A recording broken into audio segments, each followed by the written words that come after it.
So one common question that I get asked often, and every eye doctor is asked, is why, if my eyes are dry, are they constantly tearing? Patient will come in and say, hey, my eyes are constantly running, I'm constantly using tissues to dry them, and it's just constantly going, and it's blurring my vision because there's a buildup. It's like being under a pool. And then the doctor looks in and says, oh, your eyes are dry, and may not explain to the patient. So the patient says, well, that doesn't make sense. I'm telling you that my eyes are actually too watery. You're telling me that they're dry.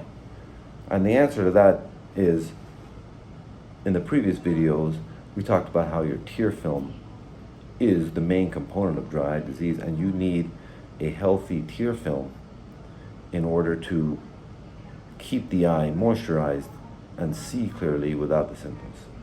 So, what happens? When your eyes are dry, your body actually senses that. So, your eye senses, hey, I'm not as moisturized as I need to be. Let's send a signal to the brain, says, hey, we got dry eye here.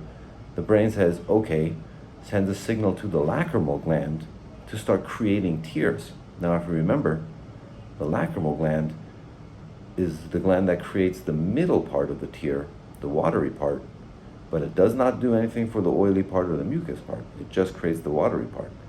So the brain just only signals that gland, and that gland starts creating a bunch of tears. That's what we call reflex tears, okay? Same tears that when you're crying or upset are produced by your brain. So reflex tears only have the watery part, essentially.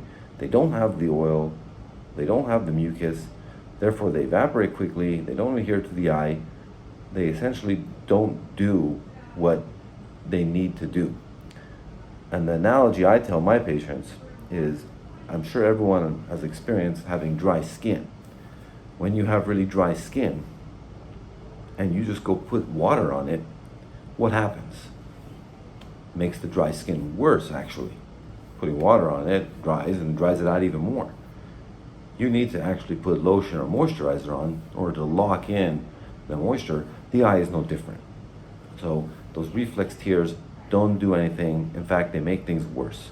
So by tearing like that, your body is trying to fix the problem, but also giving you a signal that, hey, there's something going on here.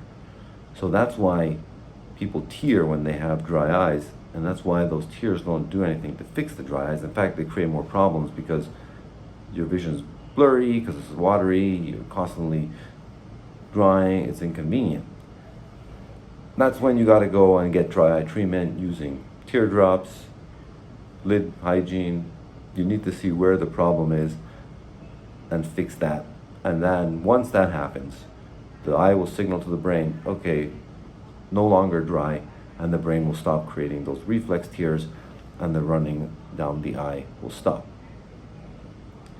That being said, there is another reason one can have running down the face, and it has nothing to do with dry eye. That's if your tear ducts, which are on the inside part of the eye, get clogged up or blocked for some reason. Usually the tears drain, they come, they drain through the eye into the nose, and sometimes those get plugged up. And then the tears build up and drain down your face, okay? And that needs to be diagnosed. Dry doctor will look, make sure your tear duct is in good shape, it's draining, and that can be another cause of tears streaming down your face. And that is actually why, and I'm sure some patients have these, sometimes when you want to keep good tears in the eye doctor puts some plugs inside your tear ducts to purposely plug it and keep your tears in your eye. That is one treatment, and that's the mechanism behind it.